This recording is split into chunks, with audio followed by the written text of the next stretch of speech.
Good evening dear student. Law of motion chapter से हम लोग कुछ न्यूमेरिकल देखेंगे जो acceleration due to the gravity या बोल सकते हैं force of attraction of the earth या बोल सकते हैं ग्रेविटेशनल फोर्स और मास वेट, इन सारी चीज़ों पर कुछ बेस्ड क्वेश्चन हैं। इस लेक्चर में इस क्वेश्चन को सॉल्व करेंगे और यहाँ पर इस लेक्चर में जो कॉमन फार्मूला है हमें वो कॉमन फार्मूला सब हम लोगों ने पढ़ लिया है। जैसे W=mg, न्यूटन ग्रेविटेशनल फोर्स का जो फार्मूला है ये F=Gm capital M small m upon r square, जहां पर capital G universal gravitational constant है जिसकी value 6.67 10⁻11 newton metre square upon kilogram square होता है। मास है फर्स्ट बॉडी का, सेकंड बॉडी का मास, और r जो है फर्स्ट और सेकंड बॉडी के बीच जो डिस्टेंस है वो डिस्टेंस को इंडिकेट करते हैं r से। इन दोनों बॉडी के बीच कितना ग्रेविटेशनल फोर्स लगा है ये इसे ग्रेविटेशनल फोर्स को F से रिप्रेजेंट करते हैं।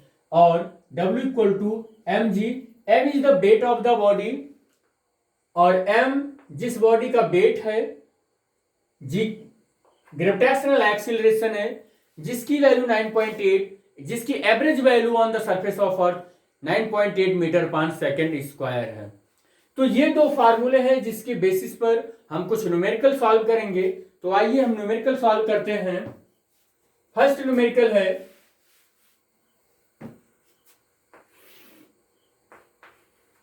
बेटे the force of attraction between the two body.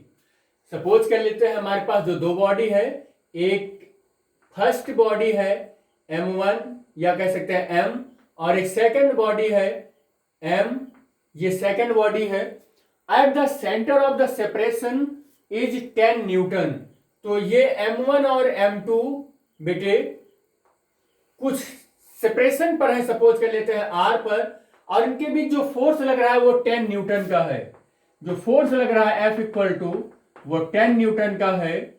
फिर बोल रहा है what will be the force of attraction between them. इन दोनों के बीच में जो फोर्स ऑफ अट्रैक्शन है वो कितना होगा if the separation is the reduce to half. इसका जस्ट हाफ कर दें। इन दोनों के बीच m1 और m2 के बीच डिस्टेंस जो है बेटा पहले से जस्ट हाफ कर दें, इट मीन्स r/2 कर दें, और बॉडी वही है। तो बोल रहा है कि अट्रैक्शन फोर्स F2 कितना होगा, ये F1 सपोज कर लेते हैं। तो F1 बेटे न्यूटन के ग्रेविटेशनल लॉ से capital G m1 m2 upon यहां से r² हो जाएगा, और इस F की वैल्यू 10 न्यूटन है। This is the equation first. यहां पर अगर हम अप्लाई करें तो ये फार्मूला, तो इसे हम F2 नाम दे रखे हैं। तो F2 कैपिटल G, बॉडी वही है m1 m2, और r² ना होकर अब की बार बेटा r/2 का होल स्क्वायर होगा। ये इक्वेशन सेकंड है। From equation first and second, from equation first and second तो डिवाइड कर लेते हैं, F2/10 हो जाएगा। और बेटे Gm1 m2 ये कैंसिल हो जाएगा, केवल आपके पास बचेगा r/2 होल स्क्वायर और r²। F2/10 is equal to r²/4r²।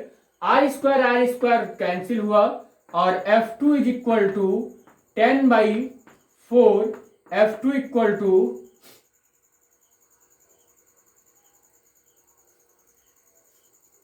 बेटे यहां से थोड़ा सा देख लीजिए, मल्टीप्लिकेशन में प्रॉब्लम हो रही है। देखिए F2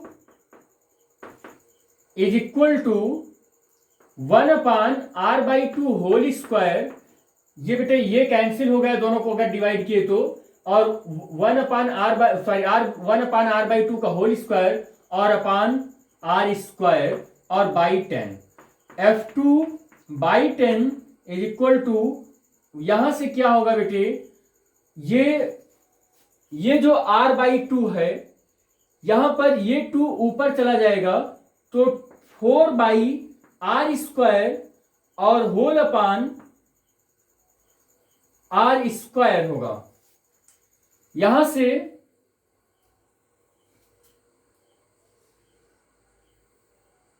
बेटे कुछ मिस हो रहा है इसमें, हम पूरा नोट ही कर लेते हैं।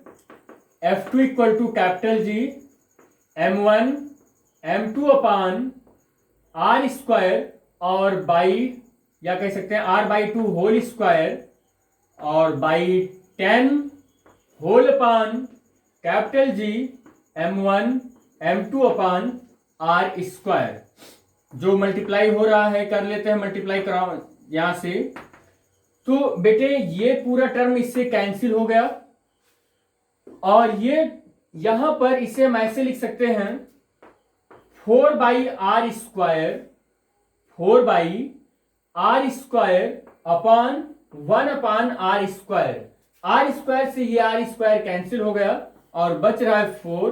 F2 equal to 40 Newton. जब हम जस्ट इसका डिस्टेंस हाफ कर देंगे यहां पर, तो इसमें जो फोर्स ऑफ अट्रैक्शन है वो फोर्स ऑफ अट्रैक्शन कितना हो जाएगा, 40 न्यूटन हो जाएगा। तो बेटे एक चीज मैं यहां पर आपको बताऊंगा कि डिस्टेंस जब डिक्रीज होता है तो फोर्स ऑफ अट्रैक्शन इंक्रीज होता है, और जब डिस्टेंस इंक्रीज होता है तो फोर्स ऑफ अट्रैक्शन डिक्रीज होता है। तो ये फर्स्ट क्वेश्चन है बेटे।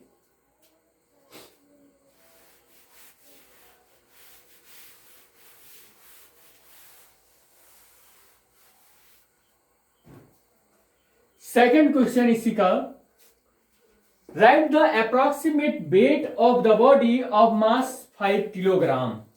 बेटे यहां पर मास ऑफ बॉडी कितना गिवन है, mass of body small m से मास को रिप्रेजेंट करते हैं, वो 5 किलोग्राम गिवन है। बेटे इसने वेट को पूछ रखा है, वेट ऑफ बॉडी पूछ रहा है, वेट ऑफ बॉडी, और वेट ऑफ बॉडी, वेट को बेटे W से रिप्रेजेंट करते हैं, इस इतना इक्वल टू क्वेश्चन मार्क। यहां पर हम अपनी तरफ से एज्यूम कर लेते हैं कि स्मॉल g, या कह सकते हैं acceleration due to gravity, acceleration due to gravity small g equal to 10 metre per second square. अब हम बहुत आसानी से वेट कैलकुलेट कर लेंगे, क्योंकि वेट इक्वल टू हम जानते हैं ये होता है mg, और W इक्वल टू m की वैल्यू 5 है बेटा, और g की वैल्यू 10 है, तो W इक्वल टू 10। यहां से देखिए बेटा, हम 5 के साथ किलोग्राम लिखें और g के साथ 10 मीटर पर सेकेंड स्क्वायर, तो अपने आप इसकी यूनिट निकल कर आ जाएगी, किलोग्राम आ जाएगी, kilogram metre per second square, या W इक्वल टू आप लिख सकते हैं 10 न्यूटन। ये इसका वेट हो जाएगा, W equal to 10 newton. Third question है बेटे इसमें, calculate the weight of the body of mass 10 kilogram in kgf। कोई बॉडी है और जिसका मास गिवन है, आपको मास है बेटे, मास 10 किलोग्राम, और उसका वेट आपको कैलकुलेट करना है kgf में। तो आपको पता है कि जो वेट होता है उसी मास में g का मल्टीप्लाई हो जाता है, बस उसका वेट आ जाता है। तो जब इसका मास बेटे गिवन है कितना, 10, और g का मल्टीप्लाई अगर कर दें, इसी में g का मल्टीप्लाई कर दें तो ये आ जाएगा, ऐसे g का मल्टीप्लाई कर दें तो आ जाएगा इसमें 10 kgf, ये आज हो जाएगा 10 kgf। इसका A पार्ट है और इसका ये B पार्ट, देखिए क्या बोल रहा है, एंड द न्यूटन में कैलकुलेट करना है। तो सिंपल सी बात है कि W इक्वल टू 10, G की वैल्यू रख दो आप 9.8, और ये न्यूटन में हो जाएगा। तो W इक्वल टू कितना हो जाएगा, 98 न्यूटन। 98 न्यूटन। या बुक में हो सकता है W इक्वल टू 10 और G की वैल्यू 10 रखा गया हो, तो यहां से W इक्वल टू 100 न्यूटन भी हो सकता है। तो ये अप्रॉक्सीमेटली वैल्यू आप ले सकते हैं। फिर इसी में फोर्थ न्यूमेरिकल है, वीडियो को पॉज करके बेटा नोट करते रहिएगा। फोर्थ क्वेश्चन है, the weight of the body is 2 Newton. एक बॉडी का वेट है 2 Newton. What is the mass of the body. Body का मास आपको कैलकुलेट करना है, मास को स्मॉल m से रिप्रेजेंट करते हैं बेटे। और g की वैल्यू आपको लेना है, गिवन है क्वेश्चन में 10 मीटर पर सेकेंड स्क्वायर। तो यहां से बहुत आसानी से मास कैलकुलेट हो जाएगा बेटे। हम लोग जानते हैं कि W इक्वल टू mg होता है। W की वैल्यू 2, m की वैल्यू कैलकुलेट करना है, g की वैल्यू 10 हम रखेंगे। तो m इक्वल टू यहां से क्रॉस मल्टीप्लीकेशन से क्या हो जाएगा 2/10, या m इक्वल टू 0/2 यहां से किलोग्राम। यहां से मास कैलकुलेट होकर आ जाएगा। और फोर्थ क्वेश्चन का ये सॉल्यूशन रहा। नेक्स्ट वीडियो को पॉज करके नोट करते रहिएगा बेटा। नेक्स्ट यहां पर है लास्ट यहां का न्यूमेरिकल,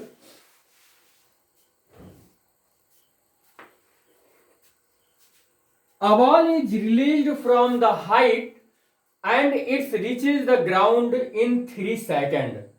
एक बॉल को रिलीज किया गया किसी हाइट से और वो ग्राउंड पर पहुंचता है 3 सेकेंड पर। सपोज कर लेते हैं ये हमारा बॉल है और बॉल को किसी हाइट से हमने रिलीज किया और ग्राउंड पर ये पहुंच रहा है 3 सेकेंड में। टाइम इसका 3 सेकेंड और इस हाइट को एज्यूम कर लेते हैं h है।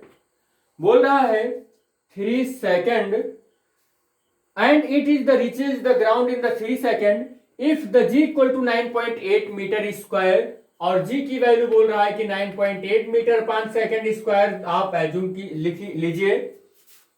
तो बोल रहा है फाइंड कीजिए the height from which the ball was released.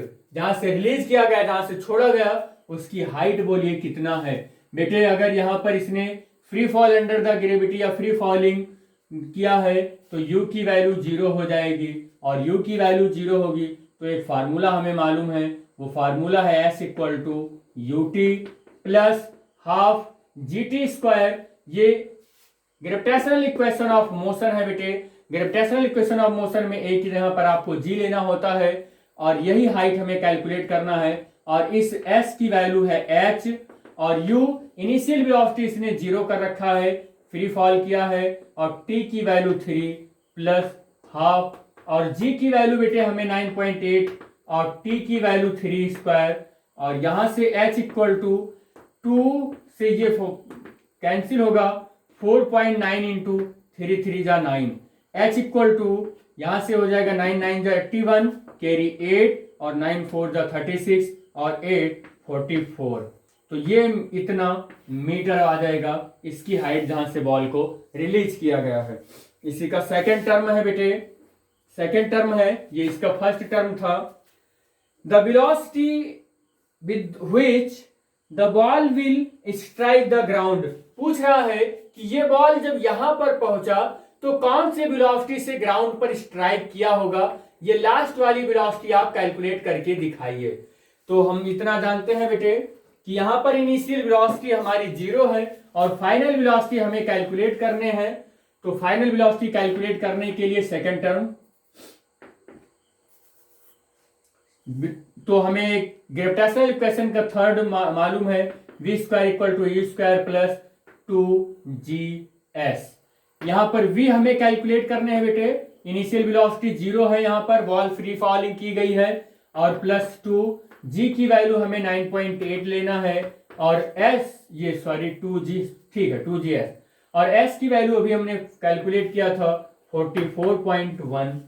तो v square is equal to यहां से कितना आ जाएगा बेटे 2 इंटू 9.8 को ऐसे लिख रहे हैं हम 44/0। देखिए बेटे यहां पर 9.8 है, हमने 1 0 लगाया 1 लिखकर और यहाँ पर भी 0.1 है, तो हमने पॉइंट को कैंसिल कर दिया दोनों जगह पर, और नीचे यहाँ पर डिनोमिनेटर में 2 जीरो लगा दिया। अब v स्क्वायर इधर से हटेगा तो इधर रूट आ जाएगा, तो 298 को बेटे हम लिख सकते हैं 7 इंटू 7 इंटू 2, 7 7 जा 49, 2 जा 98, और इसे हम लिख सकते हैं 441, किसी का ये स्क्वायर रूट है, तो 441 स्क्वायर रूट किसका होगा बेटे, तो 21 का देखें, 21 और 2 1 जा 2, 2 2 जा 4, 144, तो ये बेसिकली बेटे 21 का है स्क्वायर रूट, तो 21 इंटू 21 और अपान ये बेटे 10 इंटू 10 हो जाएगा, और यहां से पेयर होकर बाहर आ जाएगा, एक 2 यहां एक 2 यहां, तो एक 2 बाहर आ गया, ये 2 7 और 7 बाहर आ जाएगा पेयर होकर, तो इतने का, और 21 इंटू 21 ये बाहर आ जाएगा, और एक 10 बाहर आ जाएगा रूट से, तो अप्रॉक्सीमेटली ये यहां से मल्टीप्लाई कर लेते हैं, 7 1 जा 7, 7 2 जा 14 इंटू 2 बाई 10, और v इक्वल टू आ जाएगा, 2 से मल्टीप्लाई कर ले तो 7 यहां से 7 2 जा 14 और 4 2 जा 8, 1 1 ना 9 और 2 2 और बाई 10, तो अप्रॉक्सीमेटली 29.4 मीटर अपान सेकेंड इसकी वेलोसिटी आ जाएगी। इट मीन्स जिस वेलोसिटी से यहां बॉल ग्राउंड पर स्ट्राइक करेगा वो वेलोसिटी इसकी कितनी होगी, 29.4 metre upon second. This is the overall solution of the 5 question which is the based on the gravitational equation and the Newton gravitational law, and the chapter is law of motion। Video को pause करके बेटा note कर लें। Thank you बेटे।